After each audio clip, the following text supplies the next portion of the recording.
My life took a weird turn the day Mrs. Baker walked into our store, right when I was stacking some plates. I grew up here, you know? Since I was a kid, I've been helping my parents at our family tableware shop, learning the ropes of running a small business. It was cozy, filled with the clink of porcelain and the warm smiles of regulars. But that day, something was different. "Emma," my dad called out from behind the counter, waving me over. Mrs. Baker, the owner of the bakery next door, was with him, a stern look on her face that didn't match her usual cheery public persona. I wiped my hands on my apron and approached them. "What's up, Dad?" "Mrs. Baker here has a proposal," Dad said, shooting a glance that seemed a mix of confusion and curiosity. She didn't waste any time. "Emma, I've been talking to your father about a potential partnership between our two businesses." I raised an eyebrow, crossing my arms. "A partnership? Like what, turning the bakery and the shop into some sort of megastore?" "Exactly," she nodded sharply. "And there's more. I think it would be a good idea if you and my son, Michael, got to know each other better." I choked on my own breath. "Wait, what? Michael? Why?" "It's simple," she snapped, her voice firm, almost commanding. "Michael and you getting together would make this business merger smooth. It makes sense, Emma. Think about the potential." I looked over at Dad, who seemed just as stunned but intrigued. "You're talking about a marriage merger? Like in the movies?"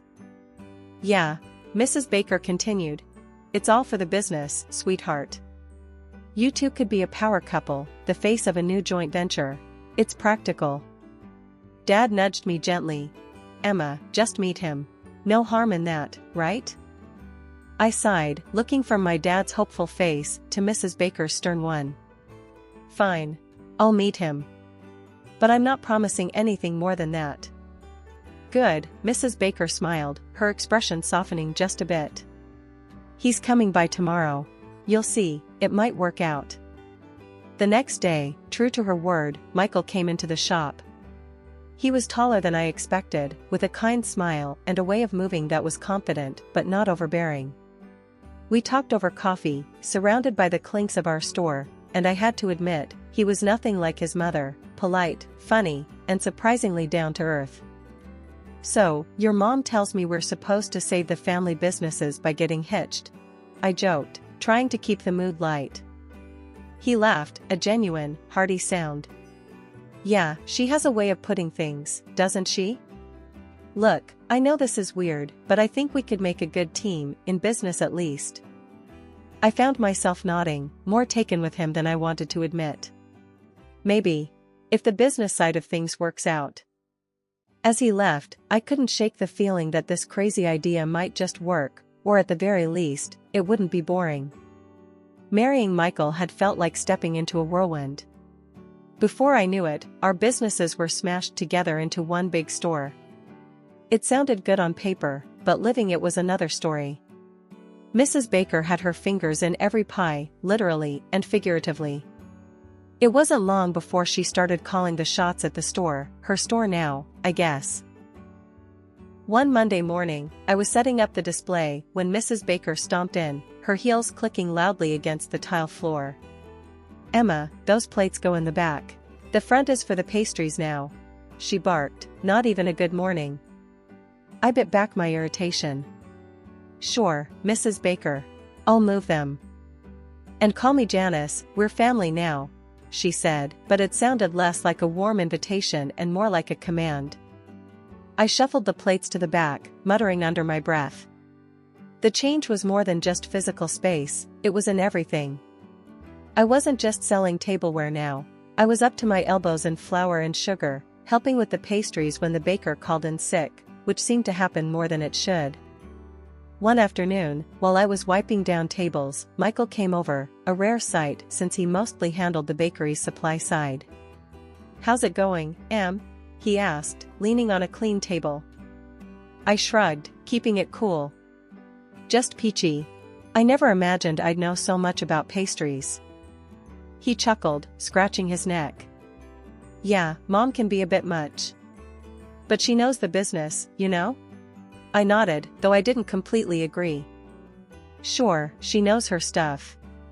But I feel more like I'm just another one of her employees, not a partner. Michael frowned slightly. It's just the way she does things, Em. Give it time, she'll ease up. I doubted that, but changed the subject. We talked a bit more about some minor tweaks to the menu before he was called away. Things didn't ease up. If anything, they got tighter. I found myself staying later, cleaning up after closing, something I never had to worry about before. One evening, I was finishing up, and Mrs. Baker was counting the day's earnings, her lips a thin line. You missed a spot on the counter, Emma. And make sure those trays are spotless, she ordered without looking up from her papers. I cleaned the spot she mentioned, my hands moving automatically. Janice, I was thinking, maybe we could try some new designs for the tableware, to match the pastries? She barely glanced at me. No need. The current ones sell fine. Focus on what's selling, Emma. That's the bottom line. Her words stung a bit. I was used to having ideas, being part of decisions. Now, it felt like I was just here to follow orders. I missed the old days, the old store, my old life. Moving in with my husband's parents wasn't my idea of a perfect setup, but Janice insisted it made sense. Why waste money on rent when you can live here and help out more at the store? She had said. Her house was just a short walk from our joint business, making it all too easy for me to spend most of my waking hours there. At first, things seemed okay. The bakery and store were booming, and revenue was up. I was busy, sure, but it felt like we were all pulling together for a common cause. That was until I realized the price I was paying. I had to drop out of college. You won't need a degree to sell plates and pastries, Janice told me, dismissing my dreams as if they were crumbs on the table. One chilly morning, as I was arranging a new batch of ceramic teapots that had just arrived, Janice marched in, her eyes scanning the store like a general assessing their troops. Emma, why are these teapots here? I told you, the new pastry display goes in this section, she said, her voice sharp, cutting through the morning calm. I sighed, pushing down the irritation bubbling inside me. Sorry, Janice. I thought they'd catch more eyes here. I'll move them. She watched me, her arms crossed. Look, Emma, I appreciate your ideas, but we need to focus on what sells. Pastries are selling, not these fancy teapots. I moved the teapots to the back, feeling a sting of frustration. It was becoming clear that my role here was more about following orders than bringing any of my own ideas to the table. Later that day, Dad came by the store. It was becoming a rare occurrence. He looked around quietly, a somber look on his face. We found a quiet corner, and I asked him straight up, Dad, why don't you come by much anymore? He sighed, looking tired. Emma, things have changed. Janice has, well, she's taken over completely. I'm just in the way here. I frowned, confused and a bit angry. But it's our store too. Can't you talk to her? Dad shook his head. It's not that simple. The contract we signed. I didn't look at it close enough. It's all tilted in her favor. I'm basically out of the loop. I clenched my fists, feeling betrayed. That's not fair, Dad. We should do something about it. He patted my shoulder, trying to smile. It's business, Emma. I guess I just got outplayed. Just try to get along, okay? I nodded, though resentment simmered inside me. After Dad left, I went back to work, my thoughts chaotic with anger and helplessness. A few days later, Janice caught me rearranging some of the displays to make room for new stock. Emma, what are you doing? I didn't approve this change, she snapped, her eyes narrowing. I stood my ground this time. Janice, we need to make room for new stock. These items aren't selling. We can't just push pastries, people come here for variety. She stepped closer, her voice low and harsh. Listen here, I know what I'm doing. This isn't some little game, Emma. It's a business. My business now. You do well to remember that. Her words hit hard, and I was left speechless as she walked away, leaving me to stew in my frustration. When the pandemic hit, it threw everyone into chaos, our store included. Sales nosedived as lockdowns kept our regulars tucked away at home. I remember standing in the middle of the eerily quiet store, feeling the weight of impending doom. It was clear we had to pivot, and fast, or we'd be another casualty of the crisis. One morning, I approached Janice, who was busy flipping through inventory lists that looked more depressing by the day. "Janice, we should take the store online," I suggested, trying to sound as confident as possible. "We can set up a delivery system. It might help us keep going until all this blows over." She looked up, skeptical. "Online, huh? And who's going to set that up? You?" "Yes, me. I've been reading about it. It's not that hard, and I think it's worth a shot," I responded, feeling my resolve harden. With a heavy sigh, Janice finally conceded. "Fine. Do what you can. But this better work, Emma." I threw myself into the project, learning everything from website design to logistics. Surprisingly, or maybe not, the online shift was a hit. Orders started rolling in, and it wasn't long before we were busier than we had been in months. I managed everything, from updating the website daily to coordinating with couriers, and it felt good to be proactive, to steer the ship through stormy waters. As the pandemic waned and life slowly edged back to normal, I had a new idea. "Janice, why don't we keep focusing on online sales and individual orders? It could be a new direction for us," I proposed one evening as we were tallying up the day's sales, which had shown a promising upturn thanks to the online orders. Janice didn't even look up from the books. "No, Emma. We're going back to how things were. That's enough of this online nonsense." It was a temporary fix, not a new business model. Michael was there too, nodding along to his mother's words. "Mom's right, Em. People will want to come back in person. Let's not fix what isn't broken." I bit my tongue, holding back a retort. It was frustrating.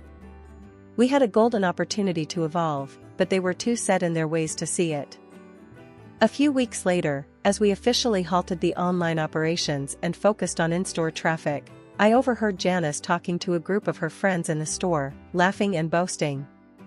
Yes, it was quite a challenge, but I managed to keep the business afloat during the pandemic. We had to adapt, of course.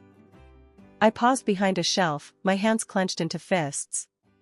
The nerve of her, taking credit for my sleepless nights, my ideas, my hard work. It stung, but I swallowed my anger. Arguing wouldn't change her attitude, and it wasn't worth the drama. It was a gloomy Tuesday, rain pelting down so hard it drummed against the store windows like 1,000 tiny drums. Most folks were smart enough to stay indoors, but the shop was open, just in case. I was tidying up some displays near the entrance, lost in thought, when the bell over the door jingled sharply. A small girl, no older than 8, stood dripping in the doorway. Her coat was soaked through, hair plastered to her head, eyes wide and scared. I dropped the cloth I was holding and rushed over. "Hey there, sweetie, come on in. You're soaking wet," I said, guiding her gently inside. She shivered, clutching a small backpack to her chest. I got lost. I can't find my mom." "Don't worry, we'll find her, okay? Let's get you warmed up first," I reassured her, fetching a towel from the back to dry her off. As I was rubbing her hair dry, Janice stormed over, frowning deeply. "What's this, Emma? Why is this child here? She's dripping all over the floor." I frowned back, protective over the little girl. "She's lost, Janice. She needs help."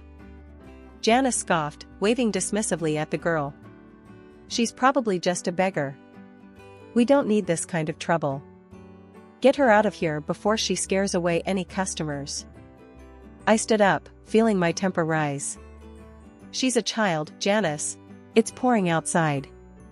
We can't just throw her out. Do I have to remind you that this is a business, not a charity?" Janice snapped, glaring at both of us. Before I could argue further, Michael walked in, catching the tail end of our conversation. What's going on here? His mom explained with an impatient gesture towards the girl. Emma wants to turn the store into a homeless shelter. I say she goes out the same way she came in. Michael looked at the girl, then at me, and sighed. Emma, Mom's right. We can't start taking in strays. It's bad for business. As the argument heated up, I made a decision. I couldn't leave her out there alone. Ignoring Janice's protests, I picked up the phone and dialed the local police station. The police arrived quickly, given the weather and the circumstance. One of the officers wrapped the girl in a warm blanket I had brought from the back. They thanked me for keeping her safe and took down some information. Before she left, the girl hugged me tightly. Thank you, she whispered. Watching her leave with the officers, hopefully to be reunited with her family soon, I felt a mix of relief and frustration. Janice walked over, her expression hard. I'll be docking your pay for the day, Emma. And you can clean up this mess yourself, she said coldly. I was too tired to argue. The rest of the day passed in a blur of scrubbing and silent treatment from Janice and Michael. Their attitude stung, but holding that scared, grateful girl in my arms, I knew I'd done the right thing, no matter what they thought. It was a regular Thursday morning at the store, just a week after the rainy day incident with the lost little girl. I was rearranging some of the newer pastries when the bell above the door chimed.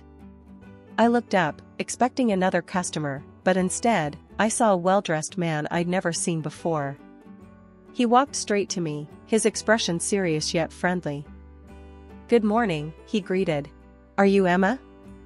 That's me, I replied, a bit puzzled. Can I help you with something? Yes, actually. I'm Thomas. I don't know if you remember, but you helped my daughter last week when she was lost. She hasn't stopped talking about how kind you were. I blinked in surprise, remembering the little girl's tight hug. Oh, yes, of course. I'm just glad she's safe now. How is she? She's great, thanks to you, he smiled.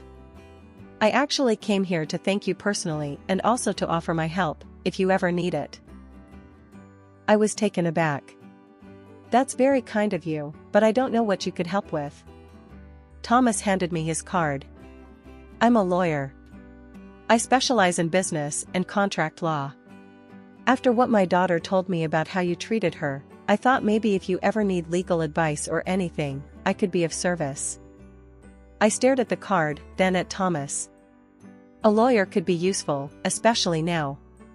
Actually, there might be something. But it's a bit complicated. Thomas nodded, gesturing toward a quieter corner of the shop. I'm all ears. We sat down at one of the tables, and I briefly explained the situation with Janice and the store, how things had changed after the merger, my reduced role, and my father's situation. Thomas listened intently, occasionally nodding. It sounds like you've been put in a tough spot. If you can get me the merger documents, I can take a look, see if there's anything that can be done legally to renegotiate your position or at least get you some more control. I fetched the documents from my file at home and brought them to Thomas the next day. He promised to look over them and get back to me as soon as possible.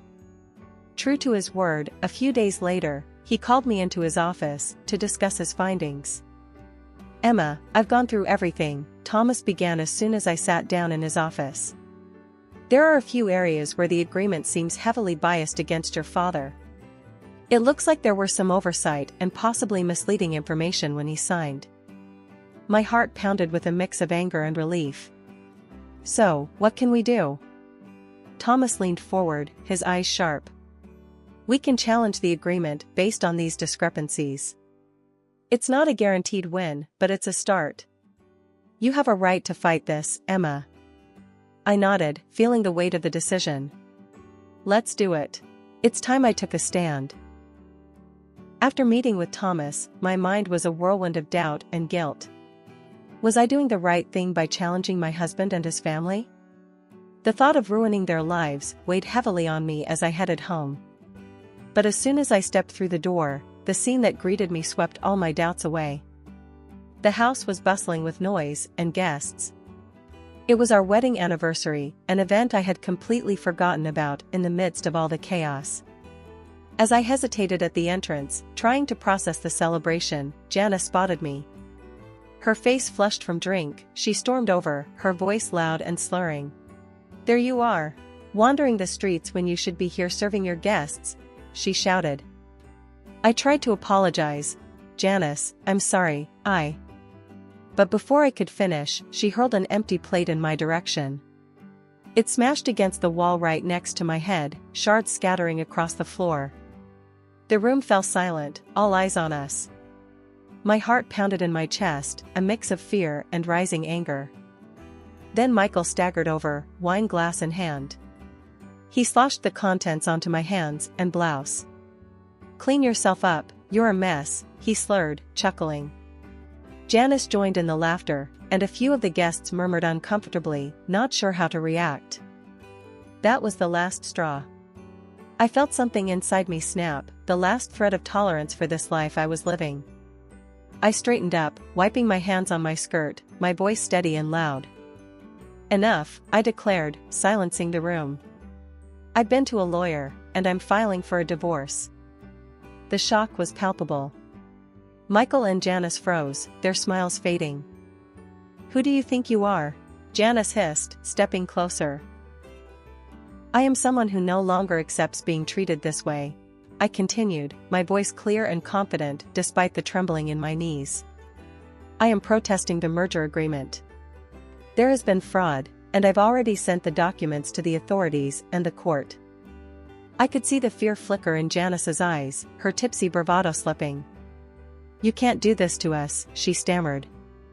"I also intend to seek financial compensation for all the abuse," I added, not letting her interrupt.